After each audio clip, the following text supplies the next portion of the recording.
안녕하세요. 사연을 부탁해입니다. 오늘의 사연을 소개하겠습니다. 어느 날 누나에게 전화가 걸려왔습니다. 엄마 몸이 많이 안 좋은 것 같은데 같이 병원 좀 다녀올 수 있어? 어디가 안 좋으신데? 이모한테 전화가 왔는데 요즘 엄마가 좀 이상하다고 하더라고. 얼마 전부터 계속 배가 아프다고 한다는데 걱정이 된다고 전화가 왔더라고. 엄마는 몸이 아프면 우리한테 말을 해야지. 왜 아무 말도 안 하고 계신 거야? 엄마가 우리한테 아프다고 말할 뿐이니? 엄마한텐 항상 우리가 먼저잖아. 그러니까 네가 모시고 병원에 좀 가봐. 내가 한국에 있었으면 모시고 갔을 텐데 상황이 상황인지라 미안하네. 아니야, 내가 모시고 다녀올게. 라며 전화를 끊었는데요. 옆에서 듣고 있던 아내가 물었습니다. 왜? 어머님 어디 아프시대? 얼마 전부터 아프다고 하셨다는데 모시고 병원 좀 다녀와야 할 것 같아. 내가 모시고 가라고? 아니, 내가 모시고 갈 거야. 당신 엄마랑 같이 있는 거 불편하다며. 꼭 그런 건 아니지만 솔직히 편하진 않지. 아내가 말끝을 흐리다가는 제 눈치를 보고 있었습니다. 그렇게 며칠 뒤 엄마를 모시고 병원에 다녀왔는데요. 여러 가지 검사를 마친 의사 얼굴이 심상치 않더니 암이 의심된다는 말을 했습니다. 그날은 아내도 눈치가 보였는지 따라왔었는데요. 의사 입에서 암이라는 소리가 나오자마자 혼비백산하는 모습이었어요.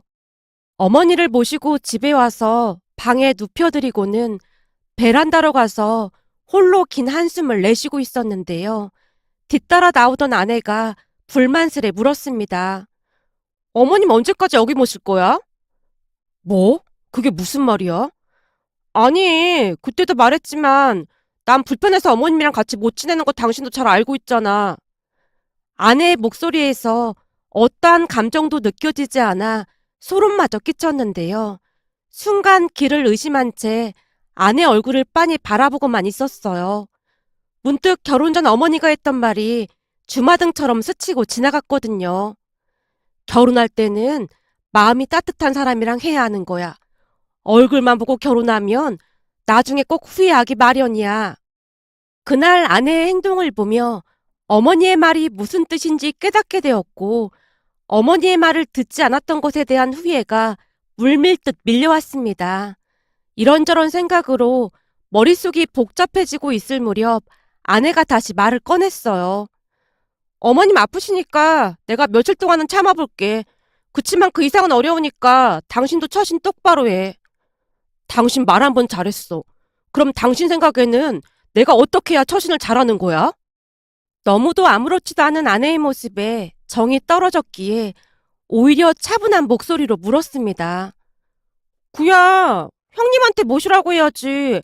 내가 어머님 친자식도 아닌데 떠맡을 순 없는 노릇이잖아? 하긴 당신은 우리 엄마랑 피 한 방울도 안 섞였으니까 그러면 안 되긴 하겠지. 당연하지. 난 당신이 합리적으로 생각할 줄 알았어. 아내가 급 밝아진 얼굴로 대답을 했는데요. 그 모습이 어찌나 역겹던지 순간 속이 울렁거릴 지경이었습니다. 그런 아내에게 통보하듯 말을 했습니다. 걱정하지 마. 당신한테 그런 부탁은 안 할 테니까. 그래서 곰곰이 생각을 좀 해봤는데 내가 회사 그만두고 엄마 병간호하려고. 뭐? 당신 회사를 그만두면 우린 뭐 먹고 살아? 아내의 날카로운 목소리가 거슬려 잔뜩 인상을 쓰다가는 헛웃음이 터져나오고 말았어요. 결혼 후 아내는 체계적으로 임신을 준비하고 싶다며 저와 상의도 없이 회사를 그만뒀습니다. 평소 아내가 대인관계를 많이 힘들어했다는 걸 너무나도 잘 알고 있었기에 이해해주려 노력했고요. 하지만 회사를 그만둔 아내는 육아 계획에는 전혀 관심도 없었고 종일 쇼핑을 하거나 여기저기 놀러 다니기 바빴습니다. 퇴근을 하고 집에 들어가면 집에 없기 일쑤였고 아내에게 전화를 해서 저녁밥에 대해 묻기라도 하면 버럭 짜증부터 냈습니다. 내가 밥하는 식모도 아니고 밥 정도는 당신이 챙겨 먹을 수도 있잖아. 나 지금 친구들이랑 중요한 얘기 중이니까 라면 끓여 먹던지 해. 라며 전화를 끊기 바빴습니다. 그로 인해 제 불만은 쌓일 대로 쌓여가고 있었고요.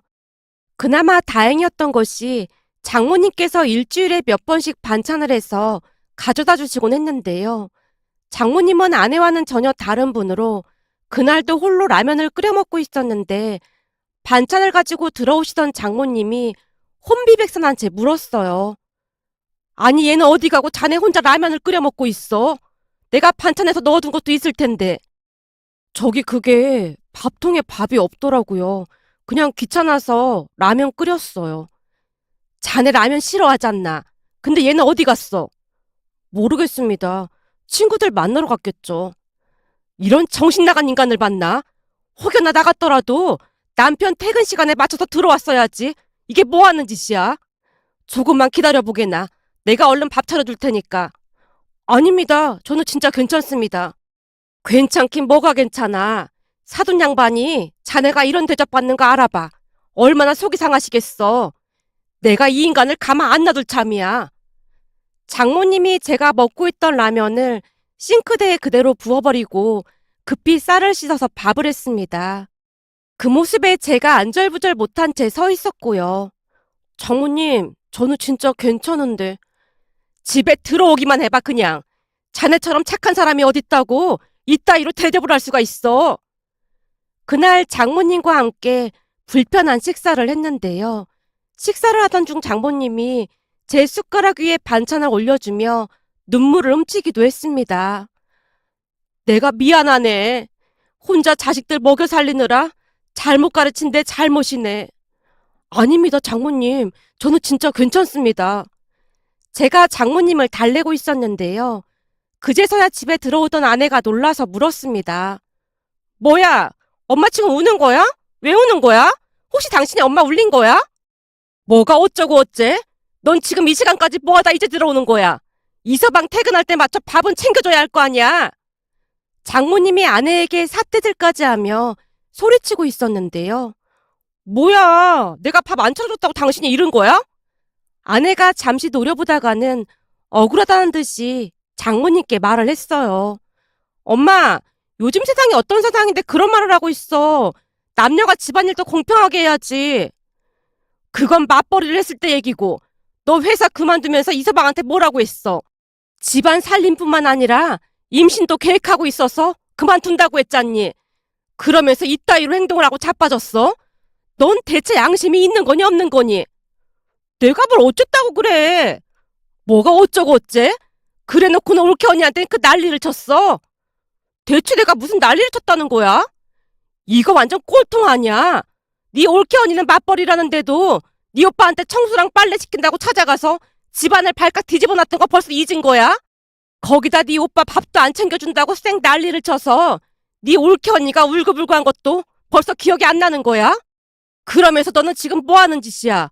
맞벌이도 아니면서 왼종일 쳐 노느라 남편 밥도 안 챙겨줘? 내로남불이라고 하더니만 뭐 이런 정신 나간 게 다 있어.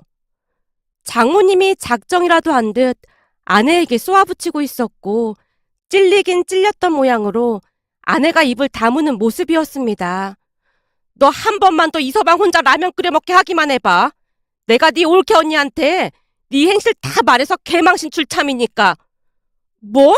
엄마, 아무리 그래도 그건 아니지. 아니긴 뭐가 아니야. 내가 온 세상에 네 행실을 다 밝히고 다닐 참이야. 장모님이 어찌나 흥분한 채 말을 하던지 아내가 잔뜩 주눅이 든 채 더 이상 말대꾸를 하지 않았습니다. 그때 아내는 조금씩 눈치를 보기 시작했고 외출을 줄이는 모습이었습니다. 거기다 특별한 일이 있지 않는 한 저녁밥도 잘 차려줬어요. 장모님은 아내가 이기적이라는 사실을 잘 알고 계셨고 아내가 잘못을 할 때마다 따끔하게 야단을 치곤 했습니다. 그런 장모님 덕분에 큰 다툼 없이 버틸 수 있었던 것 같습니다. 그냥 든든한 백이 있는 그런 느낌이었으니까요. 그런데 어머니께서 아프신 와중에 그것도 암이라는 말을 들었음에도 아내의 어이없는 행동에 소름이 끼쳐왔고 제가 다시 통보하듯 말을 했습니다. 난 적어도 당신이랑 상의는 하고 그만두겠다고 하고 있잖아. 근데 당신은 나랑 상의도 하지 않고 그만뒀잖아. 난 이제부터 우리 엄마 병간 회의하니까 당신이 다시 취직해. 뭐? 그게 무슨 말이야? 나보고 취직하라고? 그래. 안 그럼 지금 방법이 없잖아. 다른 것도 아니고 암 걸린 엄마를 혼자 둘 순 없는 노릇이잖아. 근데 당신은 절대 엄마랑 같이 못 지낸다고 하니까 내가 엄마랑 같이 있으면서 간호할게. 그냥 간병인 쓰고 당신이 저녁에만 들여다보면 되잖아. 집에 안 들어와도 아무 말도 안 할 테니까 그렇게 하자. 아니, 그건 안 될 것 같아. 엄마도 우리 남매 키우느라 평생을 고생만 하셨는데 치료받다 잘못되시면 난 못 견딜 것 같거든. 그럼 대체 어쩌라는 거야? 계속 말했잖아. 회사 그만둘 거라고. 자식이 당신만 있는 것도 아니고 왜 당신이 회사를 그만둬? 형님도 있잖아. 형님이 병건하면 되는 거잖아. 당신 지금 그걸 말이라고 해? 누나는 지금 미국에 주재원으로 가 있잖아. 그럼 형님이 그만두고 와야 하는 게 맞는 거지. 당신 진짜 양심이 없어도 너무 없다. 그동안 누나가 우리한테 어떻게 했는데 그런 말을 할 수가 있어. 물론 형님이 잘한 건 맞긴 한데 그렇다고 당신이 회사를 그만두는 건 아니지. 누나랑 통화해봤는데 몇 달 있으면 한국에 들어온다고 하니까 그때까지만 내가 엄마 병간호하다가 그 이후에는 누나가 모신다고 했어. 그때쯤이면 많이 좋아지실 테니까 난 다시 취직하면 되고. 이런 좋은 회사에 다시 들어갈 수 있을 것 같아? 어림도 없는 소리야. 당신 연봉이 얼만데 그런 소리를 해. 그럼 나더러 어쩌란 말이야. 그러게 평생 엄마를 모시라고 한 것도 아니고 누나가 들어올 때까지만 부탁한다고 내가 말했잖아. 근데도 당신은 계속 싫다고만 하고 있는데 나보고 어쩌란 말이야. 결국 아내와 큰 소리로 다투게 되었고 다음날 어머니가 집에 돌아간다고 고집을 부렸습니다. 나 괜찮으니까 싸우지 말고 살아. 집에 있다가 진짜 힘들면 다시 말할 테니까. 엄마, 곧 수술도 해야 하고 항암 치료도 받아야 하는데 힘들어서 안 돼. 괜찮아. 정 힘들면 말할 테니까 신경 쓰지 말고 집에 데려다 주기나 해. 어머니가 워낙 고집을 부리셨기에 우선은 모셔다 드렸는데요. 아내는 그저 입을 꾹 다문 채 불만스러운 표정으로 서 있을 뿐이었습니다. 그날 어머니를 모셔다 드리고 술을 한 잔 마셨어요. 술에 취해서 그랬는지는 모르겠지만 택시를 타고 처가댁으로 향했고 초인종을 누르자마자 장모님이 놀라서 물었습니다. 이 밤중에 자네가 웬일인가? 웬 술을 이렇게나 많이 마셨어? 장모님, 제가 너무 속상해서 찾아왔습니다. 비록 술에 취해 있었지만 실수를 하지 않으려 애쓴 채 집 안으로 들어갔습니다. 그리고는 장모님께 하소연을 하기 시작했는데요. 말을 하는 내내 서러운 마음이 들어 눈물이 뚝뚝 떨어지고 말았습니다. 아무 말 없이 제 말을 듣고 있던 장모님의 얼굴은 놀라움으로 가득해 보였고요. 그날 장모님이 집까지 바래다 줬고 아내와는 말도 섞지 않은 채 며칠을 지냈는데요. 어느 날 아침 아내가 물었습니다. 당신 회사는 어떻게 할 참이야? 왜? 회사 그만둘까봐 걱정돼서 그래? 당연한 거 아니겠어? 곧 2세 계획도 세워야 하는데 다시 생각해봐야 하잖아. 2세 계획을 세울 생각은 있었던 거야? 당신 왜 말을 비꼬고 그래? 아니 나는 그냥 궁금해서 그렇지. 그리고 누나가 회사 그만두고 들어오기로 했으니까 그런 줄 알고 있어. 뭐? 형님이 그러겠대? 그럼 어떡하겠어. 안 그럼 내가 회사를 그만둬야 하는데. 근데 앞으로 누나한테 뭐 도움받을 생각도 하지도 마. 알았어. 누가 뭐래? 아내가 입을 삐죽이고 있었지만 속으로는 내심 좋은 모양으로 입꼬리가 살짝 올라가 있었습니다. 그렇게 한 달가량이 지났을 무렵 아내가 심각한 표정으로 말을 꺼냈어요. 여보, 내가 할 말이 있는데. 할 말? 무슨 할 말? 저기 그게 말이야. 오늘 오빠한테 연락이 왔는데 엄마가 위암이시래. 뭐? 위암? 갑자기 그게 무슨 소리야? 그러게 말이야. 나도 지금 손이 벌벌 떨리고 해서 어떻게 해야 할지 모르겠어. 진짜 기가 막히네. 이게 웬 난리야? 내 말이 그 말이야. 어머님 안 걸린 지 얼마 되지도 않았는데 우리 엄마도 암이라니. 이게 말이나 되는 소리냔 말이야. 아내가 망연자실한 채 넋이 나간 듯한 얼굴이었습니다. 그런 아내를 보며 제가 물었어요. 그럼 형님이 장모님 모시고 있어야겠네. 근데 형님 지방에 계신데 그쪽 병원에서 수술을 받으실 건가? 뭐? 말이 되는 소리를 해. 거기 촌동네인 거 몰라서 그런 말을 하고 있어? 그럼 장모님 병간호는 누가 하는 거야? 형님이 회사를 그만둘 건가? 제가 궁금한 듯 물었는데요. 아내가 눈을 요리조리 굴리는 듯 하더니만 힘겹게 말을 꺼냈습니다. 내가 이런 말 할 자격이 없는 건 잘 아는데 혹시 우리 집으로 모시고 오면 안 될까? 여기서 땡땡 병원까지 가깝기도 하고 해서 그게 제일 나을 것 같은데. 뭐? 당신 진짜 양심이 있는 거야, 없는 거야? 다른 사람도 아니고 당신이 그런 말을 하면 안 되는 거지. 물론 나도 양심이 없는 건 잘 알지만 당신이 이해를 좀 해주면 안 될까? 거기다 지금 우리 오빠네는 오빠가 주식하다 말아먹어서 빚만 잔뜩이라고 하더라고. 뭐? 형님이 주식해서 빚까지 졌다고? 그랬다나 봐. 그래서 새언니가 산다 만다 난리도 아니었대. 아니 대출을 얼마나 받았길래 그래? 여기저기 대출을 어마어마하게 받았다나 봐. 지금 그거 갚느라 투잡까지 뛰고 있고 말이야. 그래서 지금 당장 엄마 수술비랑 병원비도 걱정이거든. 당신이 좀 도와주면 안 될까? 당신도 알다시피 난 회사 그만두고 퇴직금이랑 있는 대로 다 써서 돈이 없거든. 장모님 그 정도 돈은 있다고 했잖아. 그랬는데 오빠가 주식으로 다 말아먹어서 오빠랑 새언니가 사내 만회하니까 엄마가 있는 돈 없는 돈 싸그리 줬다고 하더라고. 아내의 얼굴이 새하얗게 질려 있었습니다. 그리고 너무나 어이가 없어서 순간 제 입에서 실소가 터져나오고 말았어요. 당신 지금 웃는 거야? 우리 엄마가 아프다고 하는데 너무한 거 아니야? 당신도 얼마 전에 우리 엄마가 암이라고 했을 때 남일 말하듯 말했잖아? 지금에 와서 나한테 이러는 건 양심이 없는 거지. 그때 내가 엄마 병원비 보탠다고 했을 때도 누나가 돈 많으니까 알아서 하게 두라며. 근데 나한테 그런 말이 나와? 지금 이건 상황이 다르잖아. 지금 우리 친정 형편이 좀 그렇잖아. 내 생각에는 별반 다르지 않다는 생각이 들거든. 그러니까 당신이 알아서 해. 나도 관심 없으니까. 여보, 당신 이런 사람 아니었잖아. 설마 우리 엄마를 모른 척 하겠다는 거야? 당신도 안 걸린 우리 엄마 모른 척 했잖아. 지금 당신 심정이 딱 그때 내 심정이었어. 그러니까 나한테 두 번 다시 그런 말 꺼내지도 마. 아내에게 그토록 무섭게 행동을 한 건 처음이었던 것 같습니다. 하지만 제 입장에서는 너무나도 당연하다는 생각만 들었어요. 제가 그 어느 때보다 단호하게 행동을 하자 아내가 울먹이기 시작했습니다. 그 모습에 제가 다시 일침을 가했고요. 당신한테 양심이란 게 있으면 나한테 이러는 거 아니야. 생각해봐. 우리 엄마 암 진단 받고 누나가 미국에서 들어온 거 알고 있었으면서 당신 엄마나 누나한테 안부 전화 한 통 한 적 있어? 사람이 그러는 거 아니야. 그건 형님이랑 어머님께 죄송해서 전화를 드릴 수가 없었던 거야. 그걸 지금 핑계라고 대고 있는 거야? 사람이라면 절대 그렇게 못해. 다른 것도 아니고 시어머니가 암에 걸렸다는데 어떻게 안부 전화 한 통을 안 할 수가 있어? 그동안 마음속 깊이 담아놨던 불만들을 쏟아내고 있었는데요. 아무래도 감정이 격해지다 보니 목소리가 많이 높아져 있었습니다. 평소와는 다른 제 모습에 아내가 잔뜩 겁을 먹은 모습이었고요. 여보, 내가 더 잘못했어. 지금이라도 어머님 찾아뵙고 잘할 테니까 우리 엄마 병원비라도 어떻게 안 될까?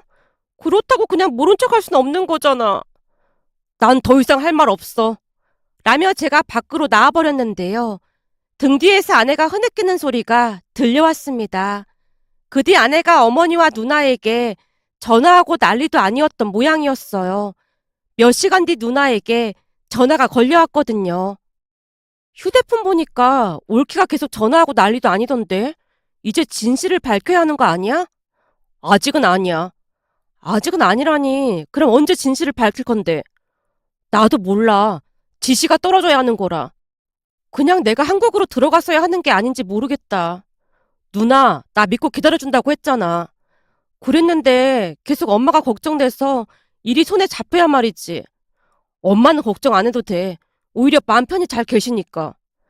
그래도 자식이 없는 것도 아니고 둘씩이나 있는데 사돈어르신께 이러는 게 맞는 건지 모르겠어. 걱정하지 마. 우리 장모님 보통분이 아니시니까 장모님께서 하라는 대로만 하면 아마도 잘 해결될 거야. 라며 제가 전화를 끊었는데요. 누나는 그 모든 것이 불편했던 것인지 안절부절 못하는 모습이었습니다. 그렇게 며칠이나 지났을까요? 그쯤에서 아내는 울다 지쳐 자기를 반복하고 있었고 얼굴만 마주하면 도와달라고 졸라댔습니다. 여보, 이제는 엄마가 전화도 안 받는단 말이야. 집에 찾아가도 안 계시고 나 진짜 쓰러지기 일보 직전이야. 우리 엄마 불쌍해서 어떡해. 계속 시간이 가면 안 좋은 거 당신도 알잖아. 내가 다 잘못했어. 그러니까 한 번만 용서해줘. 내가 어머님이랑 형님한테도 무릎 꿇고 빌게. 아내가 눈물 콧물을 다 뺀 채 절박한 표정으로 애원을 하고 있었습니다. 그 모습에 제가 나지막한 목소리로 입을 열었어요. 당신 나랑 같이 갈 곳이 있어. 지금? 어딘데? 가기 전에 우리 엄마 좀 도와주면 안 될까? 이제는 오빠랑 올케 언니도 전화 안 받는단 말이야. 우리 집이 어쩌다 이렇게 된 건지 모르겠어. 그러니까 같이 가봐야 한다고. 어딜 가는데? 그냥 따라오기나 해. 제가 입을 꾹 다문 채 운전을 하고 있었는데요. 잠시 후 아내가 물었습니다. 여기는 우리 엄마 집 가는 길이잖아. 맞아. 장모님께 가는 길이야. 우리 엄마한테? 그럼 도와주기로 결정한 거야? 우선 장모님 댁에 가서 말하자. 라며 제가 다시 입을 다문 채 묵묵히 운전만 했는데요. 아내도 잔뜩 긴장한 모습으로 당황한 기색이 역력해 보였습니다. 그렇게 처갓댁에 도착을 해서 초인종을 눌렀는데요. 장모님이 문을 열어줬습니다. 장모님을 보자마자 아내가 따져 물었어요. 엄마, 대체 어디 있었던 거야? 전화는 왜 안 받았던 거야? 우선 들어오기나 해. 라며 장모님이 집 안으로 들어가고 있었기에 우리도 장모님을 따라 집 안으로 들어갔는데요. 장모님 댁 소파에 앉아있던 어머니를 보며 아내가 놀란 채 외쳤습니다. 어머님? 어머님께서 여기 왜 계신 거예요? 너 이리 와서 앉아봐라. 내가 듣자 하니 사돈이 암에 걸리셨다는데 네가 못 도와드린다고 했다면서? 그래서 내가 도와드리려고 모시고 왔다.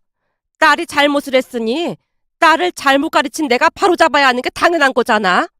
평생 도와달라고 한 것도 아니고 이서방 말로는 네 시누이가 미국에서 돌아올 때까지만 도와달라고 했다는데 그마저도 네가 딱 잘라서 거절했다며.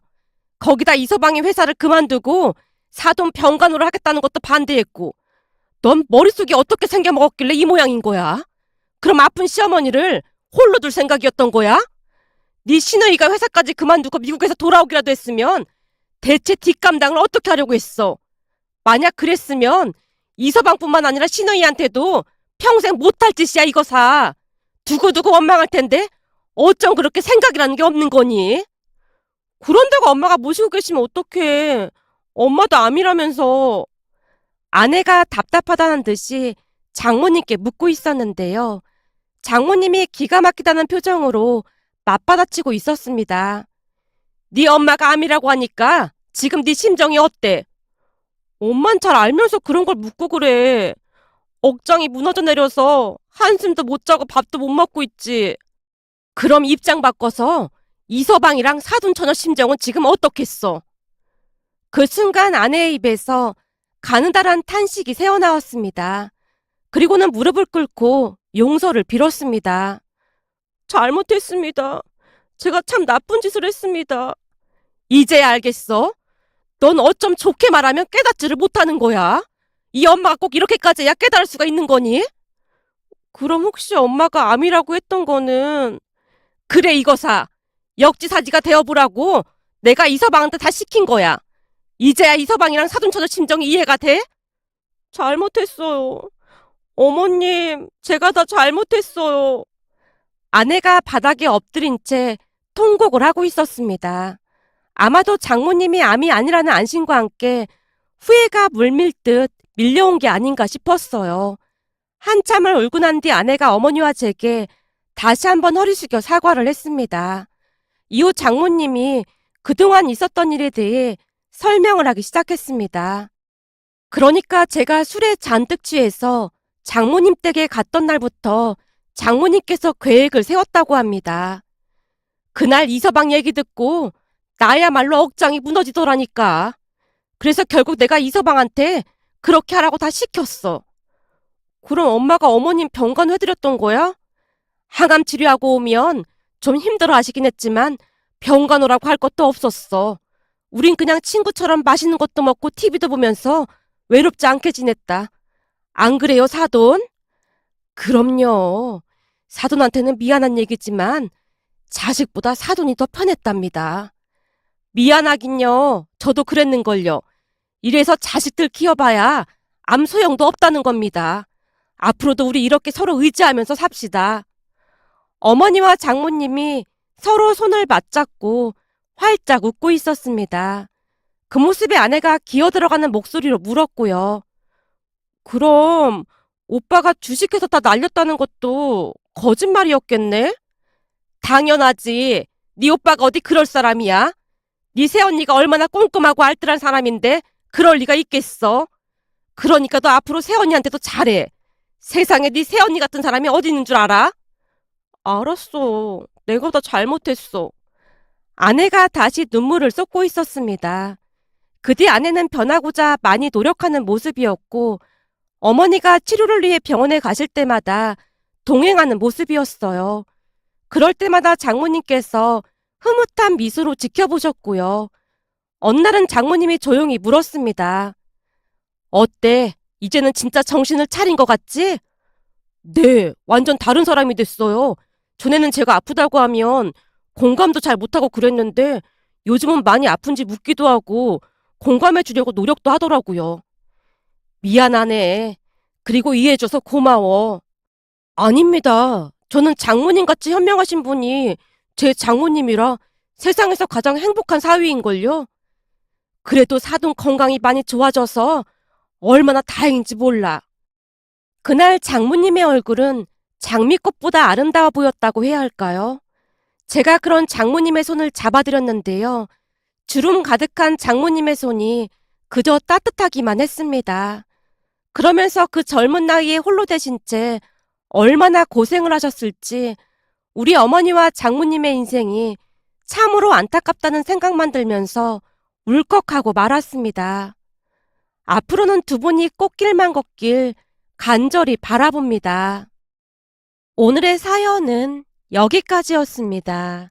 즐겁게 보셨다면 구독, 좋아요 부탁드립니다.